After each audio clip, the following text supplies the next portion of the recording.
Hi and welcome back to BookTube with Simon and Amy. Just welcome's fine. Today, do you think they go hello, welcome, or welcome back to the news for them? Like they just say welcome, whether it's your first time, your millionth time. Fine. Welcome. Welcome to book news. No. I know, I was just being cheeky. I'm not absolutely. Welcome to BookTube with Simon and Amy. Whether you've been before or not, no one comes back a second time anyway. That's not true. Today we're going to be reviewing these Before books. the Coffee Gets Cold, and Before the Coffee Gets Cold, Tales for the Cafe by Toshikazu Kawaguchi. Bless you. So we have a difference of opinion. So I've read the first two books, and what did you read? I read some of the first one. So I absolutely love these. I think I reviewed Before the Coffee Gets Cold on a previous iteration of the channel at some point when I read it, and it was a 5-star read for me. I was really looking forward to getting into the second one, and I just felt like this was a nice wee read this year. How you got on your foot? Don't know.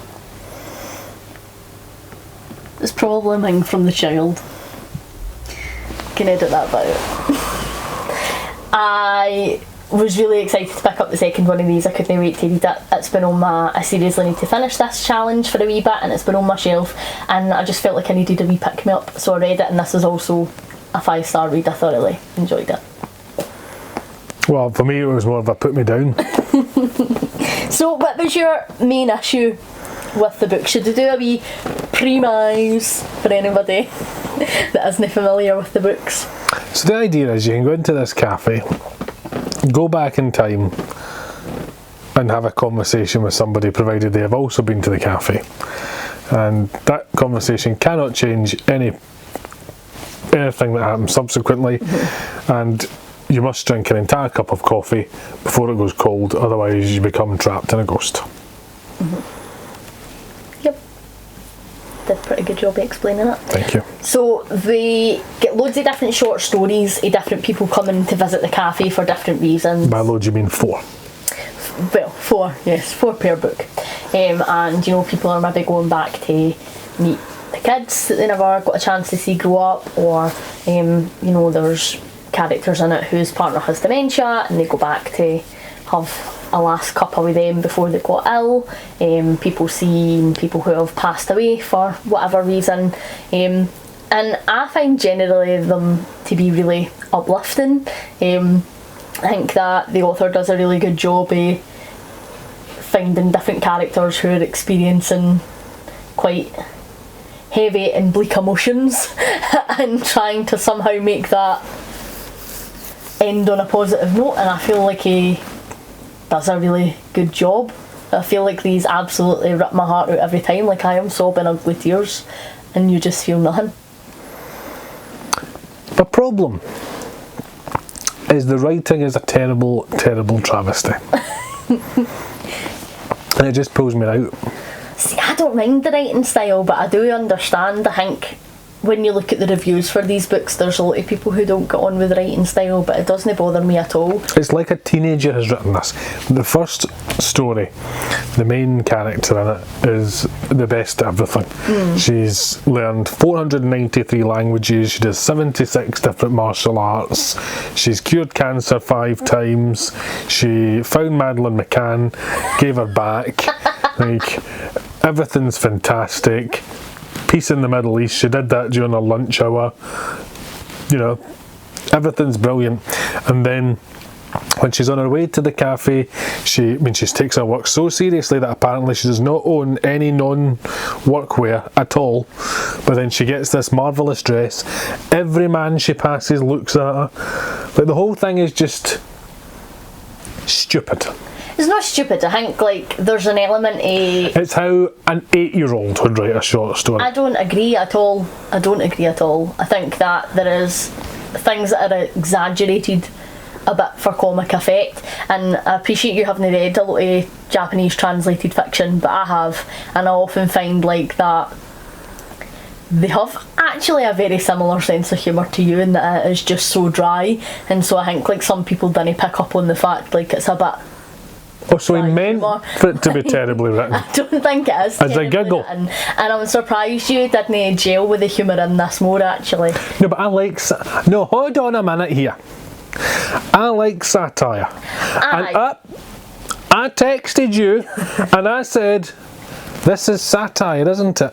And if you'd have said, aye, he's taking the mickey, then maybe that would have been I different. said he was But being very you said, sarcastic. no, laughing emoji. Why do you think it's satire? Well, because I wouldn't describe the book as satire. And now you're telling me that I have misunderstood it. So actually, I should have understood that it's satire.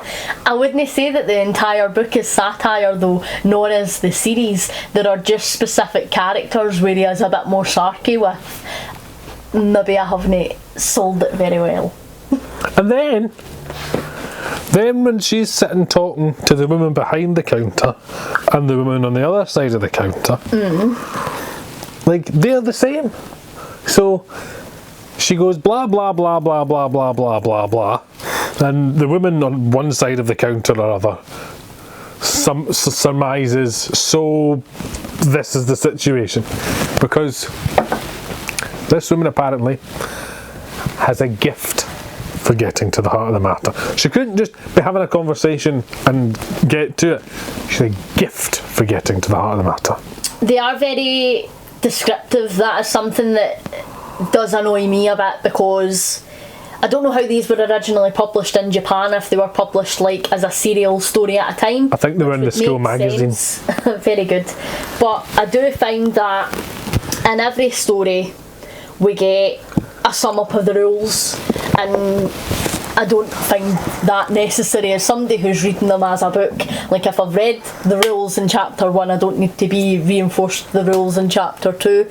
That is something that does annoy me. I do find that they are overly descriptive with certain elements of that, so I do take your point there. That does pull me out. But not even just the description, just the fact that he can't conceive of having a character just say something. They've got to be gifted at this, wonderful at that. This character happens to be just the best person at pouring coffee, and that's why they're pouring coffee. Like, can we just have a normal character doing a normal thing? To be fair, there's a lot more around why he describes characters like that. The workers in the cafe later on in book 1 and in book 2, it's really actually quite important, and it's something that I think makes the writing really cool, as he puts these wee threads in quite early on, and then you have these reveals later on and you're like, oh my goodness, like I never saw that coming, and like you just have this big like thread. There's a whole bloody cotton mill on that page.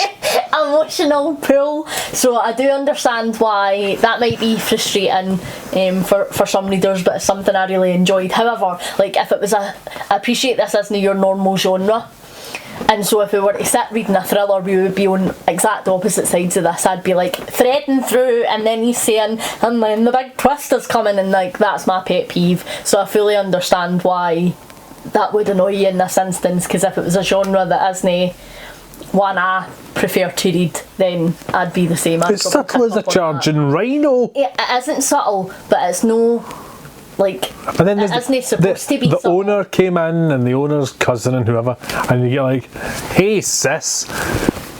Not really the sister, but he always just calls her sis. Actually, it's the cousin's mother's dolphin's gardener.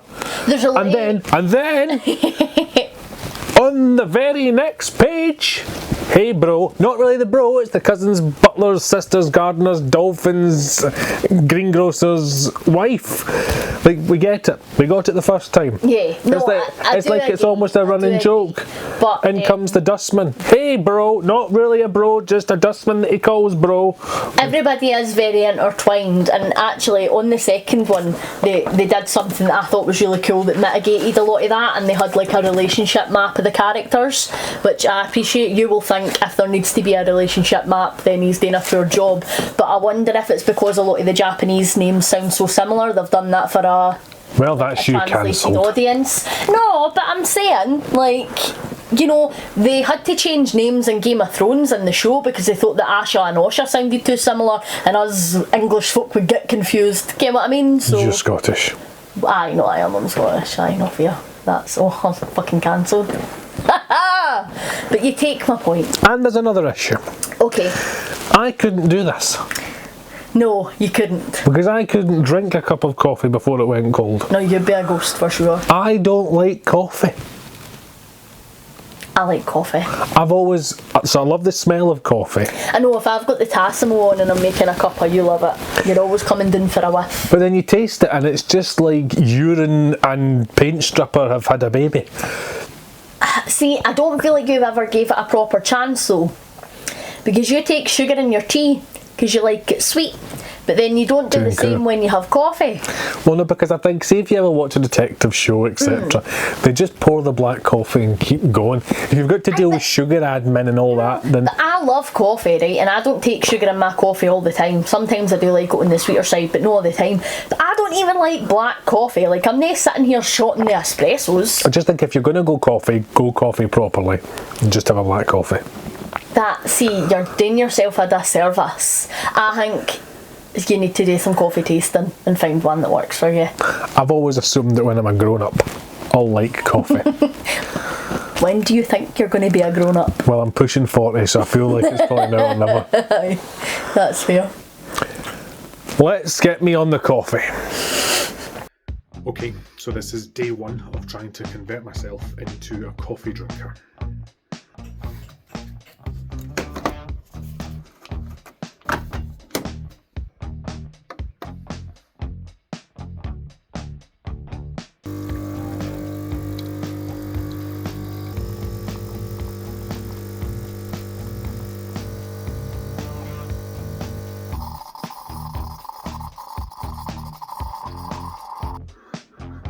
So it's smelling like coffee. I do love the smell of coffee. Much more. I love the smell of coffee. If coffee tasted like it smelled, this wouldn't be a problem. This one happens to smell like it tastes similar, so I'm getting lulled into no false sense of security here. Now, I'm expecting it's going to be horrible today, but I'm going to build up my tolerance. Cheers. What do you say if you're going to drink coffee? I'd still say cheers. Cheers.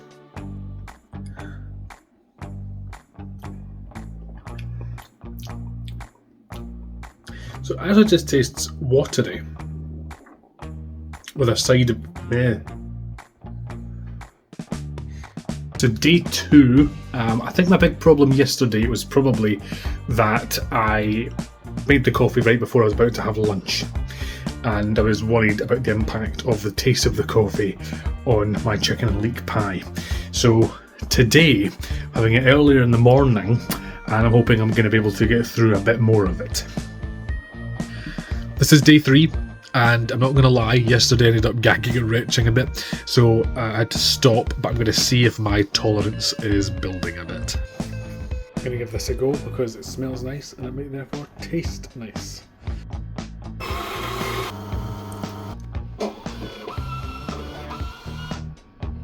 It's still going. More.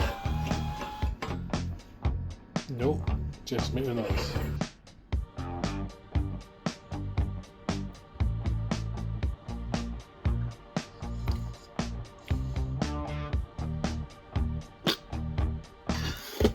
Right folks, so I have forgotten to have coffee a couple of days, but on the days I have remembered, on day 1 it tasted like warm pea, and now it still tastes like warm pea, and I can't endure this anymore.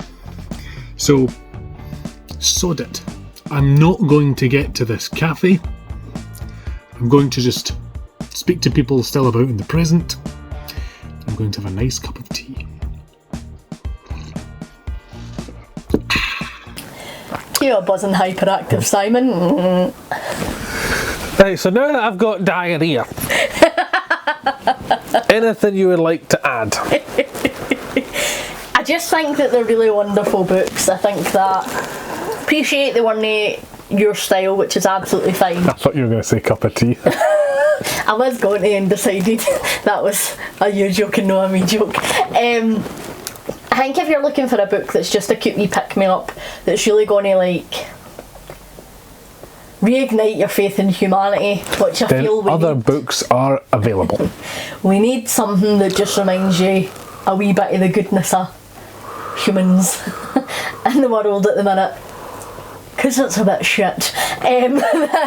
These are the perfect antidote for that. I think that they just like make you feel all the feelings and gives you a wee bit of faith that there are nice good things that also happen, and it isn't all just I agree. us careening towards the end of times on a flaming ball of war. I agree.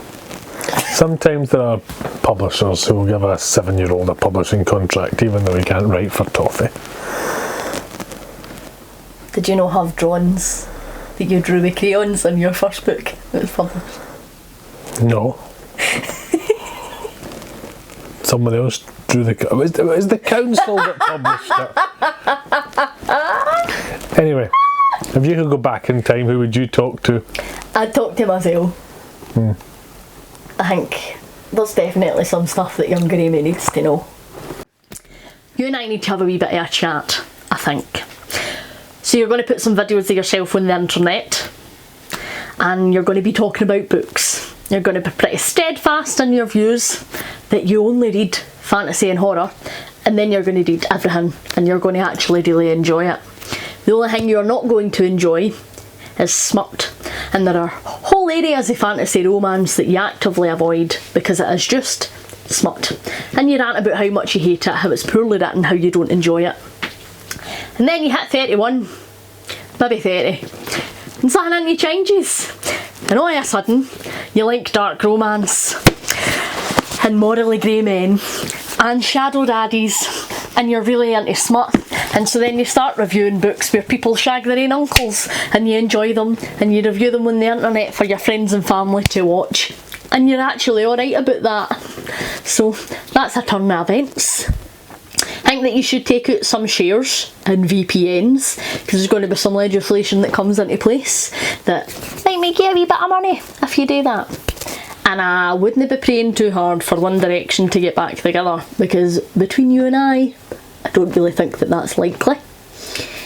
And I know that you're really excited to start reading Game of Thrones, but I wouldn't bother, because the series has still never been finished, probably will never be finished within our lifetimes.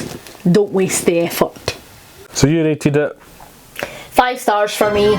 Both books were 5 stars. I thoroughly enjoyed them, although I have to say I did enjoy the second one more so than the first. I rated it don't bother.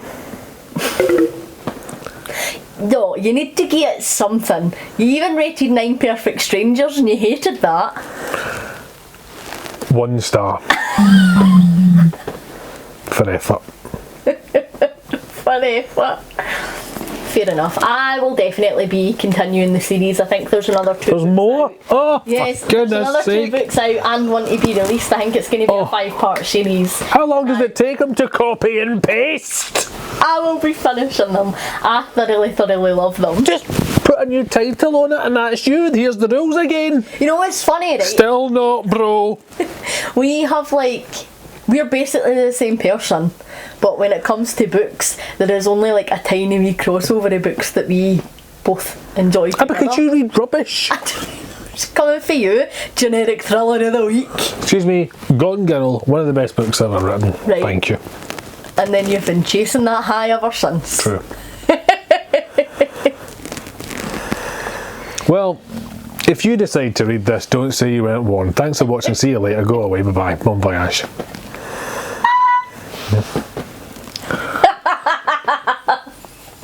You're a toady.